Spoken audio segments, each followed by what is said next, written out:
เอาคามาสงคาพี่น้องใต้เฮามาสงคาในคณะพี่น้องเฮาคาใจใจเย็นใจกัดใจเย็นในคณะกูก็กูเศร้ามันในก็เป็นวันที่26เดือนธันวาคมปี2526ในคณะพี่น้องใต้เฮาคาในแต่เป็นพี่น้องใต้ที่ใจลีใจหวานใจกัดใจเย็นคณะเปิ้นเฮ็ดฉังก็ไปต้องไปตื่นไปปันเปิ้นเฮ็ดต้วยกว่าก่อนกว่าในเนาะ ไปปันเปิ้นเฮ็ดต้วยกว่าก่อนกว่าในเฮาแต่เฮาโกเฮิมฮัดออกกอกเต่า ในขณะเดี๋ยวตั้งเมืองไทยขณะเพิ่นก็มีกฎหมายคุ้มครองชาติพันธุ์ในขณะพรบคุ้มครองชาติพันธุ์ในเปิ้นออกมายาวผ่านมาติมาเสมอปีกายค่ะเนาะวันที่10เดือนธันวาคมปี2568ในค่ะเนาะมันได้มีมาพรบชาติพันธุ์ในค่ะเนาะในเมืองไทยในค่ะเนาะมีมาเป็นทางการค่ะเนาะเปิ้นก็กะขึ้นทะเบียนค่ะเนาะขึ้นทะเบียนกูเศร้าคือทั้งหมดมีอยู่ที่60เศร้าคือนะครับเนาะในเมืองไทยค่ะเนาะเปิ้นอ้อนกันก็ขึ้นกูเศร้าคือขึ้นแกว่นไต้เฮาไปตกลาตกเรียนเปิ้นค่ะเนาะก่อนไปปันเปิ้นเฮ็ดกะต้อยก่อนกว่าเฮาแต่เฮาโก พอถึงเปิ้นขึ้นทะเบียนก็ยาวเหอะเผื่อถึงที่ไร่ศูนย์เปลี่ยนมันมาเฮียห้อมไร่เปิ้นว่าผู้นำไต้เฮาในเกียกน่ะลงอำกาจ้อมเปิ้นลงอำกาต้วยเปิ้นอำกาถวามเปิ้นลงในอำกาอีใส่ผู้นำเฮาว่าผู้นำเฮายามผู้นำเฮาเกียกไหนคั่นเนาะบ่ผู้นำเฮาว่ามาแลอ่อนพี่น้องใต้เฮาขึ้นหมายผางชาติพันธุ์ในเมืองไทยว่านั่นแต่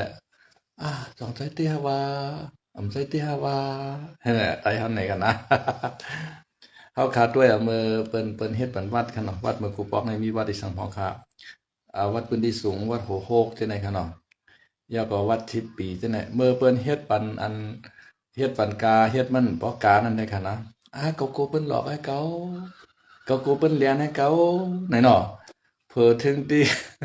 เปิ้นอ่อนกันก็เฮ็ดนำหน้ายาวน่ะกามันก็ขึ้นมาติ๊กๆคั่นเนาะเปลี่ยนโฮกช่วงเจ็ดช่วงจังได๋ขึ้นมาก็ตั้งก็เฮ็ดอยู่วางก็กำก็เฮ็ดงานอันตู้มันเป็ดคั่นเนาะ วางก็เฮ็ดงานตู้มันวางก็ว่ามาลงตารางมันแลเฮาได้เฮ็ดปันในห้ำยมเต้ช่ำทางวัดเตไลคั่นน่ะช่ำทางวัดเตไลเปิดกันลงจังได้เงินก็จ่ายกับปันเปิ้นเหย้าคั่นเนาะเปิ้นก็ห้องเฮ็ดพวก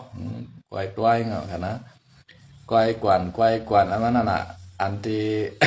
ในเจ้าเจเลเขามุกุปอกเปิ้นเตรียมไว้หลังกะค่ะลูกเนาะให้เฮาขาไหลจะผังไหลหนองหางไหลมือจอมเจ้าไหลเขานิปานอันนั้นน่ะมือพระเป็นสาริมิติยาปอปังมาในเมืองเกตุมติฐานิยามนานให้เฮาขาบ่ไหลจะผังไหลหนองหางไหลมือจอมเก่าไหลเขานิปานเมื่อพระเป็นเจ้าเฮาขาอยู่ในเมืองกลในสามเฮาขาก็อำชวนใจเฮาขาก็กลุ่มมาก้อยกวนกวนในขณะความหลังกาเจ้าเจริญเขามุกุปวักนะเฮาขาก็ไปโตไปตั้นเฮาขาโลกาส่วนกายกานะไหนเนาะลูกเก่าก็ไปใหญ่ล่างเก่าก็ไปโตนะเมื่อไรว่าลูกเก่าใหญ่ล่างเก่าโตยาวเฮาขาจังไกเมื่อเฮ็ดปล่อยขึ้นตี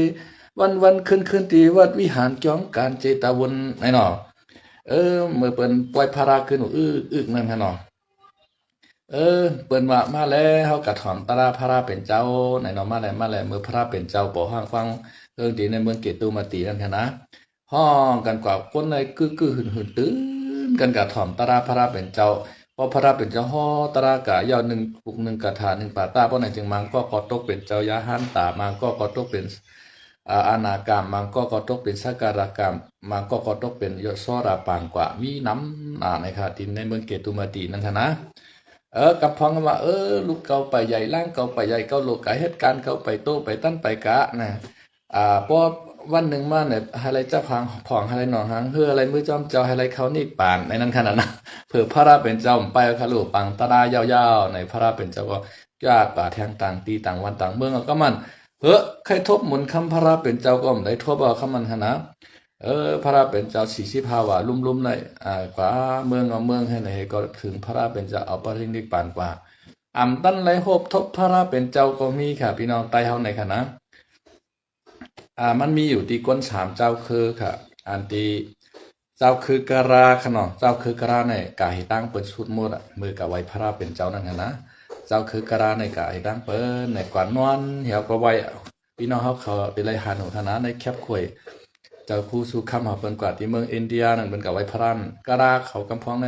นอนให้ไว้จุกให้ไว้ให้ไหนจุกเอาขึ้นนั่งแถวนอนแตดกะให้ลุกจุกขึ้นมาไว้แทงนึงวันในเป็นปากปอกแห่งปอกนั่นอันนั้นมันเปิ้นก็ฮอดอ่อนตั้งในครับว่านะเหมือนเจ้าหนังว่าแทงเหมือนเจ้าหนังพี่น้องใต้เฮามานเขาจะในไทยเขาจะในไรนั่งให้ไว้นะเปิ้นได้เปิ้นนอนเปิ้นไรตีนางดีขนาดเปิ้นป้อนนอนป้อนนั่งเฮาในทำกับตกเล่นเปิ้นอินเลยกันนั่งอันเหมือนเจ้าหนังเขนกับตกเล่นใต้เฮาทั้งว่าปอไว้พลาในจุกให้ไว้ขนาดเขนให้จุกให้ไว้พลาให้ไหนเฮาก็อยู่เรียนเปิ้นตั้งหลายเปิ้นมันเหมือนนั้นครับพี่น้องเขาพอเปิ้นว่ามาแล้วขึ้นทาเวนจติพันธ์ใต้เฮาเนี่ยเกากูไว้เกาเกากูไว้เกาเด้อเผื่อถึงเปิ้นอ่อนกันกึกๆตื่นกันกว่าขึ้นฉุนได้ฉุนเปลี่ยนเปิ้นปันมาเพ่งเป้งกันเอาเนี่ยเฮาก็ใครไล่ก็อยู่เฮ็ดที่เฮือนเฮาอย่างไรตั้งวานเฮาเนี่ยมาถึงเนี่ยก็มาเปิ้นได้จอยแถมมาว่ากับผู้สูงอายุกันนั้นกันได้ว่าเฮาก็หลุไล่ก็น่ะใช่หมอความเฮาเปิ้นเผารู้อันฉุนไล่ฉุนเปลี่ยนอันที่ตั้งหลวงปองจึงเปิดได้ปันลงมางบประมาณนั้นหั่นนะกาก่อนปนมาในเฮาค่ากะปางกุมในกันนั่งอากางให้ถอมมันอย่างเดียวเปิ้นว่าการเงินผู้สูงอายุไรกันนั่นว่าก็มาเปิ้นแหม่งที่สวนตั้งนั้นว่าที่ลิ้นตั้งไรว่านะพี่น้องใต้เฮาจ่องป้ายบอกมาป้ากะถอมด้วยบ่ปางกุมยาวของมือกับทางแผงมันพอเปิ้นใจต้มมือก็ต้มมือในป๊อๆน่ะก็ในบ่เฮาขึ้นถ้าเว้นพี่น้องเจ้าคืออันนั้นน่ะป้อหวังงบลงเปิ้นลงมาในเปิ้นได้ว่าปกป้องว่านั่นว่าวันในว่านะให้นั่นมันได้มาขนาดป้องงบประมาณมันพอเฮาขับผ่านในขณะป้องงบมันมาบ้านเฮาก็ป้าว่าเฮ้เนี่ยเฮาไรเปิ้นเอาหือล่ะว่าอันนี้งบประมาณอันนั้นมาว่างบประมาณอันนี้มาเนี่ยพี่น้องไทยเฮาได้เปิ้นมีติ๊กๆขนาดงบประมาณอันนั้นมาอันไหนมาเนี่ยใต้เฮาตอนไรปอจูกันกับปังกุมก็บ่คล้ายๆกว่าหม้อตาเต้าในเปิ้นลัดป้าสังเสเจอเสเมียวนะก็เลยพอผู้นำแต่เฮาเปิ้นว่ามาแล้วเฮาก็ขึ้นทาเวนจากที่เปิ้นก็กูเปิ้นแปดเก่าให้เก่าก็กูเปิ้นเรียนเก่าให้เก่าก็ในหั่นเมื่อปานพระเป็นเจ้ามันตันคือเราพระเป็นเจ้าโกดมาเนี่ยเอาปรินิพพานกว่าเป็ดโหเฮาเปิ้นจึงเฮาจะได้ตกลาตกลื่นเมื่อพระเป็นเจ้ามาเนี่ยเฮากลุ่มกะเมาจ้อมนาหอต่อเฮิรนเฮากะเมาจ้อมการจ้อมงานเฮาตั้งในกะถ่อมตรายเพราะตั้งในกะย่างกันไม่พอก็ในถึงพระเป็นเจ้าที่มิติยามาว่าพอพระเป็นเจ้าอธิปิติเกตุมติพ่อยงามใบค่ำก่อปร่างปังมานานให้เฮาคาเลยจะผังผังอะไรหนองหังอะไรมือจ้อมเจ้าเนี่ยเฮาในเฮาในจอมกลางช้างพอคำ37ลำเลยนะเฮาต่อได้เลยว่ากะจันหางมันเหี่ยวก็ลวงกะจ้อมพระเป็นเจ้าลวงนำกะแก้ว่ากับแถวในกลางลำปังหลายมือเฮาในกวนน้ำใจคั่นแหละพอมือกวนน้ำคำแล้วปล่อยมือบ่ปล่อยมือก็จมลงกันได้นำพอจมลงกันให้น้ำในก็เปลี่ยนอาหารปลาเนาะเป็นอาหารเต่าอาหารเงือกพี่น้องใต้เฮาได้เมื่อนั่นนะพอเป็นมาแล้วเป็นเหตุการณ์กูตีกูตั้งกูวันกูเมืองเนี่ยได้ในนำคนนำให้เปิ้นในครับว่าในเมืองไทยเฮาในหั่นนะเทื่องดเทื่องให้เปิ้นตกลื่นเบิ่นหมดน่ะเหมือนจังนั้นพี่น้องอีกอมยามมูเซอริซอเนี่ยอันที่เปิ้นไล่วัดอย่างวัดหัวโคกมื้อกว่าน้องนั้นคณะเปิ้นบ่กะโอนเป็นชาติชาติไทยกันหมดเอานะครับว่าตีนางเฮาว่าเมื่อวานเนี่ยมาใครในเฮาคั่นนะเกิดแก่นใต้เฮาแต่เตกะอ้นสัญชาติไทยก็มันอยากมันเย็นน่ะในเปิ้นปันนั้นผ่านน่ะในย้อนเบิ่ว่าเฮามีผู้นำเฮาอ่อนเฮาก็อีเปิ้นปักเปิ้นน่ะพอเฮากะใจเปิ้นติ๊กๆก็เปิ้นก็ปล่อยปลาล่าเลยเก่งหุ่มหันจังไดนั่นน่ะเฮาเฮ็ดล่ะเฮาเอาตั้งกูเฮ็ดก็ก็โคตรน่ะก็มื้อไรเปิ้นมาเฮ็ดปันก็จองให้ก็เฮ็ดนี่ใจอันว่าเขาใครเฮ็ดเขาติดลูกเฮ็ดมันมีน่ะนะขนาดเปิ้นว่ามาเลยเนี่ยก็ไปกว่าก็ไปตัดนะไปเปิ้นก่อเฮ็ดด้วยก่อนเปิ้นก่อเฮ็ดด้วยก่อนมันเป็นจังไดใจเต้พี่คำลาวว่าพี่เตเลเอาไข่หมูไว้ค่ะเนาะเต้ค่ะรู้ใต้เฮาน่ะใต้เอาว่าเปิ้นมาขึ้นกับตั้งเนื้อค่ะแล้วไล่เอาว่าเนี่ยอย่าไปว่าขึ้นกับตั้งเนื้อละเพราะกับทอมลิกทอมถ้ำกับปางกุมจังได๋น่ะห้ามไปชุดลบกว่าเอาว่าเลยก็เปิ้นว่าเฮาเอาเปิ้นว่าน่ะกำพองเปิ้นว่าใต้เอาว่าในก็ว่านะใต้เอาว่าในให้หือล้าเนี่ยเปิ้นแฮงเอาเปิ้นว่าติ๊กๆเมืองใต้เฮาในเฮาหลุเลยเฮ็ดไหนนอเนี่ยเอาว่าเลยเมืองใต้เฮาในปันมาเฮาอุบให้เนาะเอาว่าเลย ปิ้นห้องว่าใต้เอาว่าเนี่ยนะเอามันว่าอันนั้นน่ะมันจะน่ะเจ้าเสียชุดคำฮอตะล่าเอาเฮาว่าน่ะนะเฮาเป็นเจ้าของวันเจ้าของเมืองเด็ดๆในห้องเอาเฮาว่าเขาเอาเปิ้นว่าเอาเปิ้นว่าเอามันว่าเนี่ยมีการคิดการอ่านนะพอเปิ้นว่าพอผู้นำแต่ว่ามาแล้วหรือเฮ็ดไหนนะก็ปูเปิ้นเรียนเก่าไว้เก่าก็กูเปิ้นเปียดเก่าไว้เก่า มันเป็นอันหนาเนาะเพราะมือเปิ้นโหลอินแห้งก้นนำหลายๆน่ะเฮาโหลเลยจอกเขาอยากกับจ้อยเปิ้นหามมันอยากกันอะไรเฮาโหลใจก่อนกันเข้ากว่าเก้ดิเก้ไขเปิ้นโหลเชียงกลางใจใน